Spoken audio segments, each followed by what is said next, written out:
Assalamualaikum warahmatullahi wabarakatuh. Waalaikumsalam warahmatullahi. Apa kabar Akang Teteh alumni Kopin? Mudah-mudahan dalam keadaan sehat dan bahagia selalu ya. Ketemu lagi dengan saya Rani Fitriana Ria dalam acara podcast Road to Munas IKI Kopin yang ke-13. Hari ini kita kedatangan tamu istimewa. Kenapa istimewa? Karena beliau ini adalah alumni Kopin. Kemudian beliau ini juga wakil rektor IKOPin yang mungkin setengah hidupnya mendedikasikan diri untuk kampus IKOPin. Kemudian beliau juga ketua SC Munas IKI Kopin yang ke-13. Jadi banyak sekali di jabatannya. Wilujeng Sonten, Kang Dadan. Assalamualaikum. Waalaikumsalam. Apa kabar hari ini, Kang? Alhamdulillah baik. Seger terus ya, Kang. Kang, ini kita bincang-bincang sedikit tentang Munas IKI Kopin. Ini kan kata-kata Munas IKI Kopin ini menjadi sesuatu yang ramai sekali dan paling sering dibicarakan beberapa bulan terakhir ini ya. Kemudian kita juga kan sampai dengan tahun 2021 ini kita sudah Munas yang ke-13. Nah, Akang ini juga kan saksi sejarah yang tahu banget perkembangan Munas dari mulai Munas ke-1 sampai dengan Munas ke-13. Bisa berbagi informasi dengan Akang Teteh alumni Kopin yang lain tentang perkembangan Munas IKI Kopin dari masa ke masa seperti apa, Kang? Terima kasih Akang dan Teteh. Selamat sore. Dalam kesempatan ini mungkin ada ya beberapa yang disampaikan ya. Bahwa IKI Kopin memang betul berdiri itu dulu tahun 86 dan mulai melaksanakan musyawarah itu tahun 87. Jadi kalau dulu sebetulnya karena saya yang mendesain untuk ADART, istilahnya itu bukan Munas memang, tapi musyawarah alumni saja.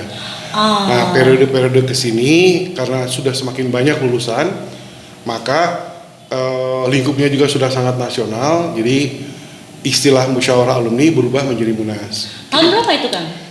Munas itu kalau tidak salah ketika zamannya pemilihan almarhum Kang Yusri Suhud ya. Agak lupa tuh tahun berapa ya. Tapi intinya kita sekarang sudah berubah menjadi Munas.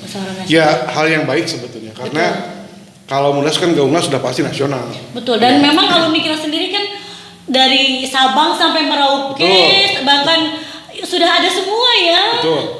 Tadi sudah disampaikan kan bahwa alumni kita tuh jumlahnya tadi ada hasil kemarin ketika wisuda kita yang terakhir 15.533. Wow, update banget nih Kang Dadan. Kita aja kan taunya sekitar 15 ribuan. Nah, sekarang nih kita dapat data update banget ternyata jumlah alumni itu 15.533 alumni. Jumlah yang sangat besar sebetulnya ya. Nah, jadi dalam perjalanannya memang Munas itu terjadi pergeseran-pergeseran. Karena kebetulan saya udah berapa kali ya? 4 kali jadi ketua IKI Kopin. Oh iya, di awal-awal itu Kang Dandan terus kayaknya ya? Iya, jadi emang gini, beda dengan sekarang. Kalau sekarang tuh mungkin sudah semakin seksi gitu ya, IKI Kopin. Jadi yang calon yang mendaftar lumayan banyak gitu ya, lebih dari 1. Kemudian yang paling meriah memang tim seks ya. Tim seks. Kalau dulu itu kenapa sih Kak? Karena memang nggak ada alumni yang mau jadi ketua atau tidak ada tim seks atau kenapa ya? Dulu kok? Iya, karena mungkin beda alam ya, beda situasi, beda kondisi. Jadi kalau dulu tuh untuk menjadi ketua IKI Kopin itu seperti apa ya? Kita mendorong orang. Sok atulah maju jadi ketua IKOPin, ulah saya wae gitu ya. Iya. Tapi kebanyakan ya udahlah IKI Kopin yang paling enak tuh adalah ditangani oleh orang yang ada di kampus. Awalnya begitu. Yang di kampus. Nah, tapi karena memang sudah dulu kan periode cuma 2 tahun. Oh iya, dulu 2 tahun ya. 2 tahun terus ketika pulang kuliah S2 dulu pun juga masih tetap diminta. Nah, setelah itu baru kita berbicara banyak lah. Kita mungkin harus mencoba mendorong ada alumni yang memang bukan dari kampus, siapa tahu memberikan warna yang jauh lebih dinamis ya. Nah waktu itu kalau tidak salah ada angkatan 83, Kang Muhammad Tarih lah. Setelah Kang Dandan 4 periode, ya. yang periode kelimanya baru Kang Muhammad Tarih. Nah, di sana. Nah, udah mulai berani membuka kantor di Jakarta. Ya, iya, sampai berani mengangkat direktur eksekutif. Wah. Iya. Berarti dari zaman dulu itu sudah keren banget ya. IKI Kopi ini sudah punya direktur eksekutif. Cuma memang kalau dilihat dari sisi kegiatan, kita harus mengakui lah otokritik buat kita semua bahwa belum terstruktur secara rapih lah. Pertama mungkin anggaran dasar jadul banget. Yang kedua program kerja juga memang tidak rapih tertulis dalam setiap pelaksanaan munas itu dititipi bahwa pengurus yang terpilih itu harus melakukan ini nggak ada. Jadi manggawe teman sangakeun gitu ya. Silakan pengurus yang terpilih dialah yang membuat. Datos ayanu kersaleun oge tos alhamdulillah. Iya betul. Sampai waktu itu ada satu pameo kita menyebutkan IKI Kopin itu mungkin ketika periode saya 4 tahun Pak Tari agak berubah, kita menyebutnya organisasi sisa waktu. Sedih banget. Ya karena memang mungkin kesibukan dari masing-masing pengurus, ketua juga punya aktivitas lain sehingga untuk mengurus organisasi hanya. Jadi teman-teman memang mengutamakan pekerjaannya. Betul. Sehingga dengan demikian untuk IKA ya udahlah kalau misalnya ada waktu kita bisa kumpul, itu pun nggak tiap bulan itu juga. Nah terus juga hal yang lain yang mungkin perlu disampaikan dalam perjalanan IKI Kopin itu adalah dari sisi penetapan personil. Jadi kalau 4 angkatan pertama memang fokus teman-teman alumni yang di kampus jadi motor-motornya gitu ya. Nah soal itu geser karena banyak ternyata kita yakin lah waktu itu memang belum banyak ya alumni Kopin mungkin baru 2000 yang lulus gitu, tapi kita yakin akan sangat banyak orang yang potensial yang akan bisa mengembangkan IKI Kopin ke depan. Nah kemudian terakhir ketika zamannya kalau tidak salah Mas Bambang, Kang Bambang Hermanto berubah bahwa kepengurusan berubah menjadi 4 tahun. Berarti pas tahun 2007 berarti ya Mas Bambang itu berubah dari 2 tahun menjadi 4 tahun. Apa tuh yang melatar belakangi perubahan itu Kang? Kita merasakan bahwa angka 2 tahun itu untuk sebuah organisasi seperti IKI Kopin yang guyup gitu ya, harus ada warisan yang diberikan atau yang dilakukan oleh pengurus yang akan disampaikan kepada pengurus berikutnya. Nah kalau 2 tahun itu boleh dikatakan mungkin tidak terlalu cukup waktunya, sehingga memang ya udahlah 4 tahun disepakati. Akhirnya jadilah 4 tahun sampai sekarang. Pantas ya. Iya pantesan dalam 2 tahun waktu tak acana naon ya kan ya.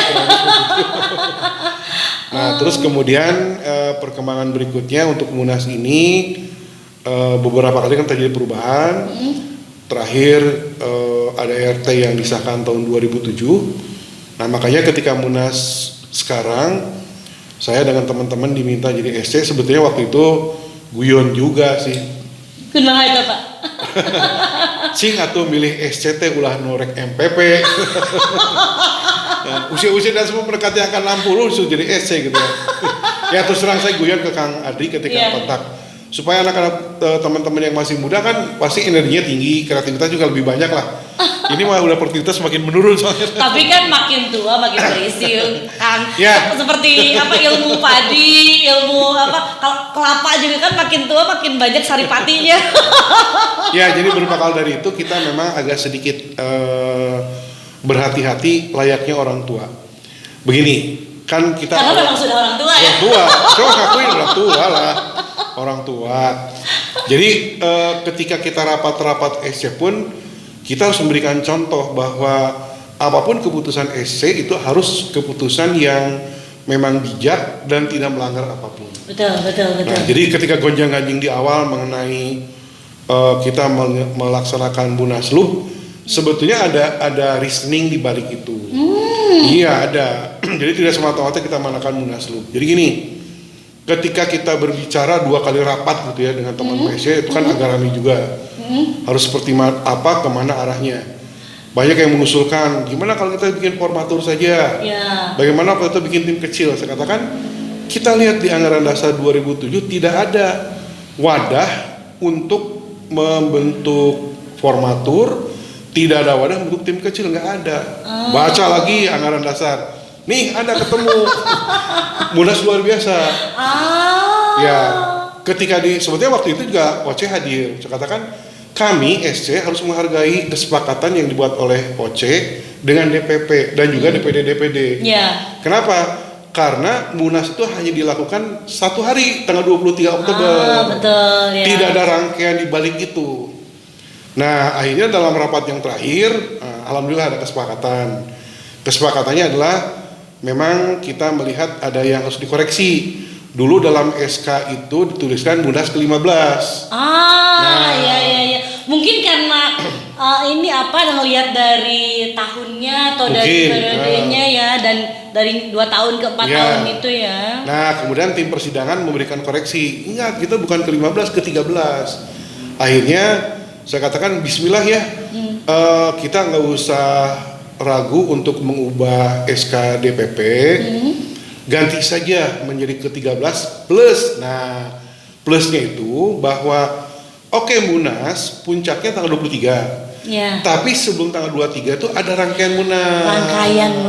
Gitu. Ya. Sehingga kita bisa mengakomodir semua, tidak perlu membentuk tim formatur, nggak perlu, tidak perlu bentuk kelompok kecil, udah saja itu adalah bagian dari Munas. Betul. Makanya alhamdulillah kemarin tanggal 18 kan kita sudah menuntaskan ADRT. Ya, jadi artinya ini perlu dipahami, memang perjalanan perlu dinamika. Ya, tapi memang diakui lah kita dari teman-teman SC untuk menghindari polemik yang terjadi ya. Nah, ini kan cukup ramai sekali polemik, kegaduhan, keramaian, atau apa yang sebenarnya terjadi nih Kang? Ya, kalau sebagai orang tua ya, kita melihatnya bahwa semua mencintai IKI Kopin. Yep. Ya, semua mencintai Kopin. Jadi bentuk cara penyampaian saja yang mungkin bervariasi. Dari mulai yang sarkasme banget gitu ya, sampai membuli orang gitu ya, kemudian menyebutkan nama, sampai yang memang tataran sejuk tapi sebetulnya menohok gitu ya. Nah, jadi kita mengatakan udah, karena pasti semua berangkatnya adalah ingin ini legitimate. Ya, kemudian legal standingnya terpenuhi semua. Dan alhamdulillah kalau kita melihat sekarang tensi sudah mulai stabil. Kemudian dalam arti bahwa dengan ADRT yang baru sudah tersepakati semua. Berarti nggak salah dong DPP mengangkat tim SC-nya para sesepuh-sesepuh yang bijak ya. Ya, karena memang kita berangkat jangan sampai SC memberikan sesuatu yang menjadi keliru pengambilan keputusan di kemudian hari. Betul. Nah, alhamdulillah lah. Dan puncaknya kan kita ketika rapat terakhir ya, dengan semua yang hadir, perwakilan DPP menyepakati bahwa memang rangkaian harus dilaksanakan seperti itu. Nah, sekarang kita tinggal menyongsong saja, mengajak gitu ya, bahwa ayo kita tuntaskan Munas ini dengan lancar, aman dan damai, luber gitu ya. Dan insya Allah kita akan nanti memiliki pemimpin yang baru, dan pemimpin ini siapapun yang terpilih terbaik di antara yang terbaik, dan kita dorong, kita support dengan sebaik-baiknya supaya memang bisa menjalankan apa yang diamanatkan oleh Munas IKI. Iya. Tapi kan kalau misalnya kita flashback lagi ke belakang, ke Munas ke-1, 2 sampai ke Munas yang terakhir 2000 sebelum sekarang ini 2017 ya. Kang, gimana menurut Akang sendiri dinamikanya itu seperti apa sih gitu? Ya, memang kalau dilihat dari sisi dinamikanya harus diakui lah. Dinamika yang sekarang adalah dinamika yang paling heboh. Seru banget berarti ya. Tapi di balik itu kita melihatnya pokoknya positif aja. Ternyata kalau kita ada satu event tertentu, kemudian semua terlibat berpartisipasi, orang pada keluar.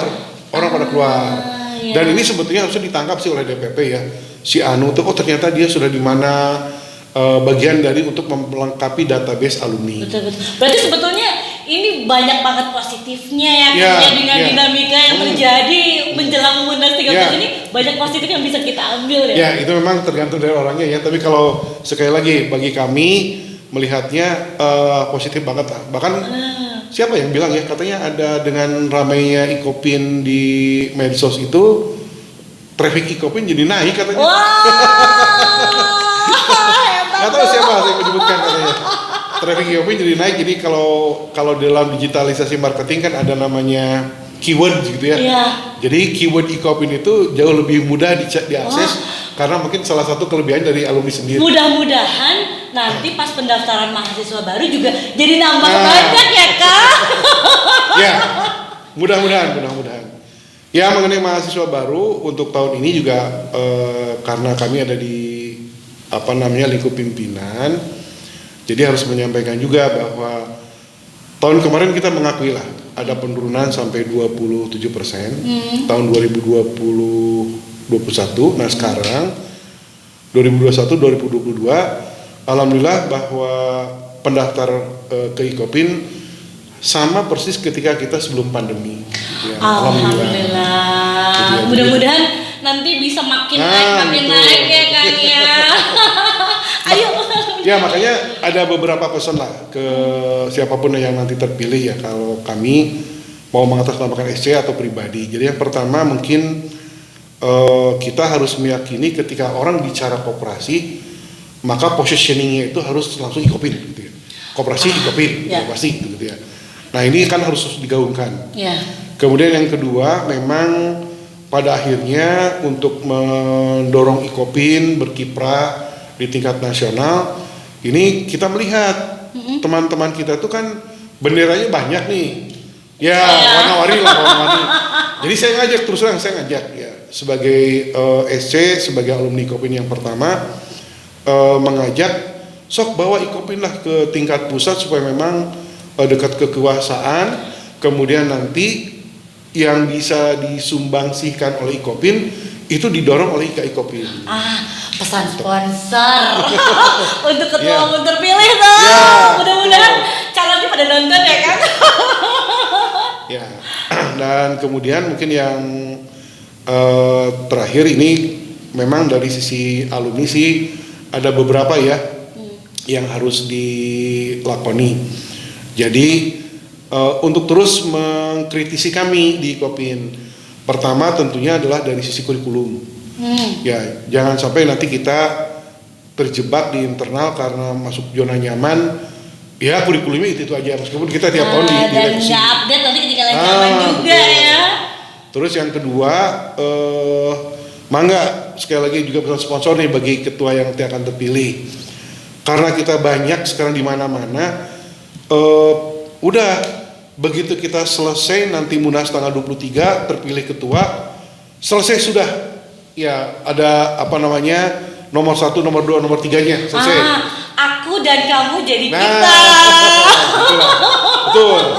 Sekarang udah dorong ketua yang terpilih nanti adalah untuk membawa amanat-amanat yang mungkin menjadi keinginan kita semua di Munas itu.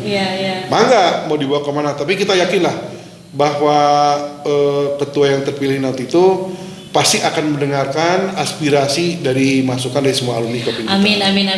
Nah, kalau dari Kang Dandan sendiri nih, ini kan kapasitas Kang Dandan itu kapasitas sebagai pimpinan wakil rektor di kampus, kemudian juga sebagai alumni. Kira-kira jadi tahu banget nih, sebetulnya yang dibutuhkan atau diharapkan oleh pihak kampus Icopin, kontribusi dari alumni itu seperti apa gitu, yang bisa mendongkrak atau mendorong bagi perkembangan Icopin lebih maju. Iya. Jadi ada perubahan ya di lembaga layanan Dikti dan juga di Badan Akreditasi Nasional. Sekarang itu alumni itu menempati poin yang juga cukup strategis. Ya. Satu misalnya, jika alumni Icopin dalam waktu 6 bulan sudah mendapatkan pekerjaan, itu dalam akreditasi nilainya 4. Wah, berarti serapan lulusannya bagus ke dunia kerja terserah banyak gitu ya. Tidak boleh lebih dari 6 bulan, syukur-syukur bisa 3 bulan. Wah, ada jeda ya. Terus yang kedua, ketika nanti alumni Icopin bekerja di satu perusahaan atau lembaga, kemudian si pemakai alumni Icopin itu mengatakan, alumni Icopin mah jempolnya 2, bagus sekali. Nah itu kan berarti harus ada testimoni dari pengguna lulusan Ikopin ya. Ya, itu juga sama. Terus yang ketiga, misalnya alumni rutin kepada kampus memberikan masukan tentang kurikulum. Dibuktikan dengan adanya rapat, ada berita acara, ada absen, ada foto, itu juga sama. Jadi memang ada. Itu berarti sangat berpengaruh ke program akreditasi nanti. Nah, itu sepertinya juga harus jadi catatan bagi pengurus DPP IKA Ikopin yang selanjutnya ya, harus ada rapat-rapat khusus tentang masukan untuk untuk Ikopin ya. Kalaupun bisa tidak mendengarkan nanti yang terpilih, saya termasuk yang akan menyampaikan kali pertama itu. Kenapa? Ya. Tapi kan kontribusinya bukan cuma cuap-cuap doang, bukan cuma bilang doang saya sudah kontribusi, tapi harus ada kontribusinya tanya. Kadang alumni sendiri nggak tahu kan, mungkin banyak teman-teman semua, saya yakin semua alumni ini kan cinta sama alma mater dan pengen ngasih yang terbaik. Cuman kita tidak tahu kontribusi seperti apa sih yang harus kita kasih atau yang kampus perlukan gitu. Dengan seperti ini kalau untuk seluruh alumni sih sebetulnya kita mengajak aja bagian dari promosi bahwa diri kita sebagai alumni itu kan kita menunjukkan yang terbaik nih. Nah, jadi ketika kita ada adik, kakak atau ponakan atau siapapun, udah kuliah mah di Ikopin aja. Ayo. Kayak beliau juga tuh Kang Yandian tuh bapak dan anak satu alma mater. Dan banyak teman-teman alumni lain juga kayak gitu. Oh, banyak. Alhamdulillah udah ada banyak sih. Nah, paling yang terakhir itu adalah mungkin kita harus mulai dari sekarang menginisiasi nih bahwa alumni-alumni yang sudah berkiprah kemudian dia memiliki kesempatan kalau merekrut pegawai itu sok atulah dahulukan alumni Ikopin sendiri gitu. Nah, itu juga poin lagi, 4 lagi. Itu masuk ke penilaian untuk akreditasi juga ya kan? Yang saya lihat itu mungkin ada 4-5 poin lah berkaitan dengan alumni itu. Jadi artinya yang satu lagi itu adalah kalau tidak salah kalau alumni memberikan dukungan kepada kampus. Entah apa saja, mungkin menyiapkan ada beasiswa atau gedung atau misalnya berarti dalam bentuk fisik juga boleh. Boleh. Dan itu gede banget pengaruhnya. Betul. Ada 5 poin lah. Akang Teteh, ayo buktikan. Barangkali ada yang mau membuat WC bintang 5, WC di kampus Ikopin jadi WC bintang 5. Itu nanti jelas catat ya. Atau mungkin ngasih laptop, ngasih sarana-sarana untuk pendidikan, itu juga bisa ya? Sangat bisa. Mangga diantas. Mangga silakan. Ya, tapi intinya kan kita harus menyadari bahwa ini harus terus disampaikan. Betul. Karena kadang-kadang pesan-pesan ini hanya sebagian orang yang tahu. Makanya alhamdulillah dengan adanya podcast ini media yang menarik ya. Jadi kalau di dalam dunia digital itu kita punya nih media podcast. Tapi podcast ini juga memang harus tetap dipromosikan bahwa kita ada podcast IKA Ikopin. Terima kasih banyak Bapak yang sudah memfasilitasi sehingga adanya podcast untuk menggunakan IKA Ikopin ini. Iya. Oh, berarti tuh Akang Teteh. Ayo buktikan kontribusinya, buktikan kecintaannya pada kampus. Oh ya Kang, termasuk tadi kalau misalnya ada penyerapan alumni Ikopin di tempat perusahaan bekerja, itu juga berarti harusnya ada reporting ya, ada laporan ke kampus Ikopin bahwa saya bekerja di perusahaan A dan saya sudah merekrut alumni Ikopin sejumlah berapa banyak gitu. Jadi semua dari mulai surat permohonan menyebutkan yang bersangkutan adalah alumni Ikopin itu memang harus terekord, harus tertulis karena itulah satu-satunya cara untuk meyakinkan para asesor bahwa betul tidak tidak bodong lah, tidak abal-abal, betul alumni Ikopin. Sebetulnya sudah banyak sih Kang. Oh udah ada. Banyak kan, tapi memang mungkin proses pemberitahuan recordingnya itu yang tidak tersampaikan, tidak tercatat gitu ya. Ya, tapi itu bukan kekeliruan dari IKA sih, bukan kekeliruan dari alumni, mungkin juga dari kami. Makanya ketika kami kemarin melakukan evaluasi, begitu ada sesuatu yang datang dari alumni, semuanya memang harus record tercatat. Betul. Jadi terdokumentasi. Betul. Nah, Akang Teteh, himbauan juga nih dari Kang Dandan. Jadi untuk Akang Teteh yang di tempat kerjanya sudah ada alumni Ikopin atau mungkin Akang Teteh yang pemilik perusahaannya, Itu tidak hanya perusahaan ya Kang ya, mau Apa koperasi, saja? mau Boleh, UKM, betul. mau apapun Apa? juga. Silakan. Segera tulis surat rekomendasi, surat keterangan, kirim ke kampus Ikopin. Itu salah satu kontribusi nyata kita sebagai alumni Ikopin. Iya. Ya. Banyak banget, luar biasa banyak banget informasi yang bisa kita dapat sore ini dari Kang Dandan nih. Ya, Kang Dandan, ini nih saya ada pertanyaan, tapi mungkin ini konteksnya di luar Mudas. Mudah-mudahan Kang Dandan bisa kasih bocoran karena banyak juga nih teman-teman Akang Teteh alumni Ikopin yang penasaran banget tentang ada isu-isu mengenai perubahan Ikopin menjadi universitas. Iya. Barangkali ada bocoran gitu. Ya, karena saya di Ikopin udah 33 tahun ya. Jadi sudah tahu bagaimana dalaman Ikopin, kemudian jin-jin yang ada di Ikopin. Banyak jin ya. Jadi memang kalau kita ingin mengubah wajah Ikopin, kemudian mendorong kan dalam periode 1 dekade ke belakang bahwa mahasiswa Ikopin itu ada dalam kondisi stabil, stagnan. 500, 600, 6,5 turun 550 lagi. Padahal dulu kita sampai ribuan Ya, ya Kang. pernah sampai 4.500 kita. Iya.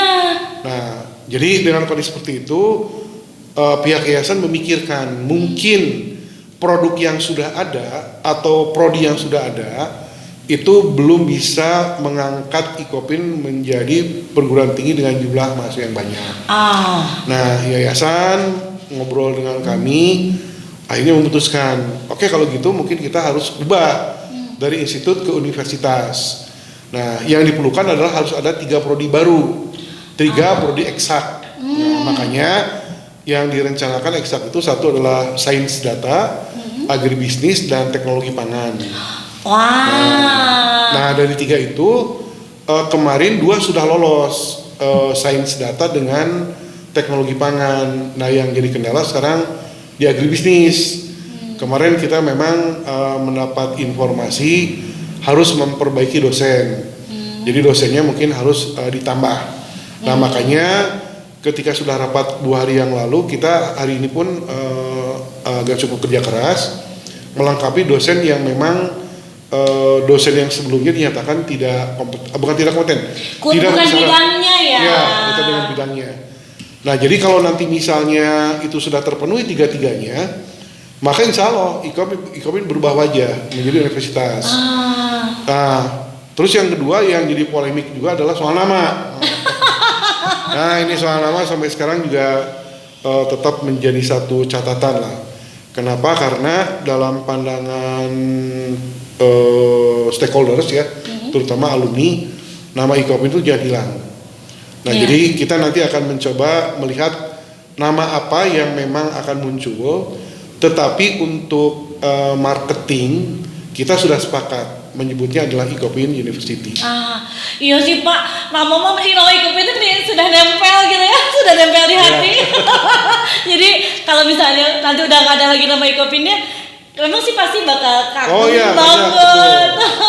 Jadi nanti mungkin ada nama kita terus terang lah benchmark seperti apa namanya IPB misalnya. IPB kan jadi IPB University. Iya. Jadi nggak hilang IPB-nya. Betul. Tapi ternyata setelah kita lihat sebetulnya kalau namanya sih memang tetap Universitas Pertanian Bogor atau apa gitu. Tapi nilai jualnya kita tetap mengatakan tidak akan menghilangkan nama itu. Iya. University lah. Sip. Gitu. Alhamdulillah. Tuh berarti Akang Teteh udah dapat bocoran ya. Yang selama ini banyak banget yang tanya gimana nih Ikopin. Karena kan ya mungkin banyak yang tidak tahu, tidak mengerti. Tapi ternyata kan setelah mendengar penjelasan dari Kang Dandan itu untuk kembali menaikkan lagi jumlah mahasiswa kejayaan seperti zaman dulu sampai 1.500 mahasiswa ya. Terus Kang, kalau misalnya perubahan dari Ikopin menjadi universitas, apa kontribusi ataupun alumni yang bisa berikan untuk kampus? Ya, kalau untuk sampai saat ini memang dilihat dari sisi aturan dan persyaratan itu adalah persyaratan-persyaratan yang sifatnya sangat formal dan hampir semuanya sudah bisa dipenuhi. Kaitan dengan alumni, memang idealnya kami pernah menyampaikan ke yayasan sebaiknya ada rapat bersama lah antara yayasan sebagai pemilik Ikopin, pimpinan Ikopin dan alumni. Supaya nanti alumni mungkin memberikan masukan-masukan yang berkaitan dengan kalau universitas dibentuk itu seperti apa. Karena walau bagaimanapun kita di dalam itu khawatir jarang keluar. Jadi kalau rumah bocor nggak kelihatan, tapi kan kalau rumah kelihatan. Nah, makanya mungkin alumni kalau misalnya ada rapat yang diundang oleh yayasan, mungkin pengurus baru sampai nanti sambil silaturahmi, saya akan coba memfasilitasi lah, mempertemukan dengan yayasan. Sok atulah apa yang bisa disampaikan oleh alumni kalau sekiranya universitas terbentuk. Betul. Karena walau bagaimanapun kalau dari si fasilitas, menggunakan fasilitas yang ada sekarang udah lebih dari cukup. Karena sebuah perguruan tinggi itu sebetulnya begini. Universitas itu sebetulnya bisa dibentuk hanya dengan memiliki lahan 1 hektar saja. Wah, sementara kita kan? Kita mah gaya 28 hektar. Dan itu pula yang dulu saya ingat banget Kang, tahun 95 waktu saya datang ke Ikopin ini dengan luasnya, dengan rindamnya, dengan 1000 tanahnya, itu yang sempat bikin saya terpukau. Ya, jadi artinya kan kalau Ikopin dijadikan perguruan tinggi, di Ikopin saja bisa 28 perguruan tinggi kan universitas, karena emang persyaratannya hanya 1 hektar. Nah, jadi dengan kondisi seperti itu kita dari fasilitas kan sudah sangat memadai. Paling nanti tinggal kita mengisi software, kita mengisi kaitan dengan bagaimana sebuah perguruan tinggi berupa universitas dibentuk, karena pasti nanti akan ada orang baru, ada dosen baru. Iya, minimal dosen aja udah 15 yang baru nanti. Dan memang bidangnya pun tadi kan ada agrobisnis, ada teknologi pangan yang memang di luar kita sebelumnya betul. Tapi itu malah bagus untuk memperkaya ya Kang ya. Akang Teteh alumni Ikopin, harusnya kita bangga banget. Memang kita bangga banget ya bisa menjadi bagian dari perubahan ini, dan pastinya memang banyak banget alumni yang pengen berkontribusi membantu perubahan gitu kan. Kang Dandan, ada yang ingin disampaikan kepada Akang Teteh alumni Ikopin sebelum kita tutup menjelang acara Munas 23 Oktober nanti? Akang Teteh, jadi kita kan sekarang sudah menjadi bagian dari Ikopin, sudah lepas belajar di Ikopin, dan kita semua sudah jadi alumni gitu ya. Nah, pesan dari saya sebagai sesepuh bahwa dimanapun berada, berkiprah, tetap untuk menjaga nama baik alma mater kita.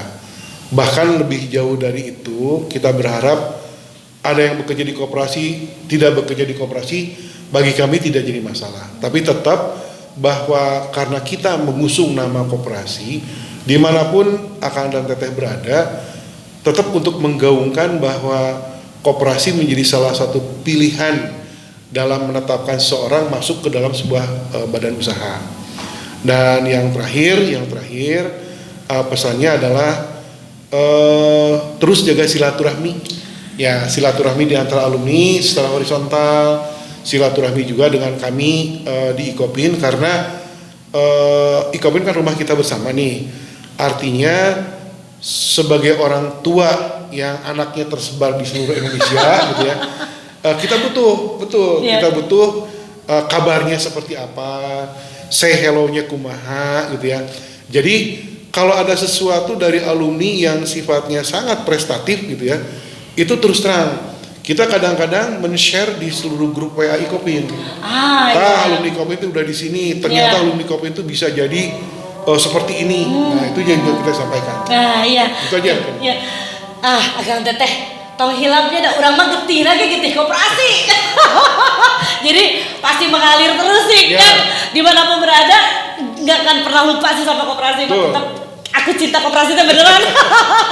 Hatur nuhun pisan Kang parantos udah menegur menyapa teman-teman alumni Ikopin. Mudah-mudahan Munas Ikopin bisa berjalan dengan lancar. Amin. Terima kasih Akang Teteh. Assalamualaikum warahmatullahi wabarakatuh. Waalaikumsalam.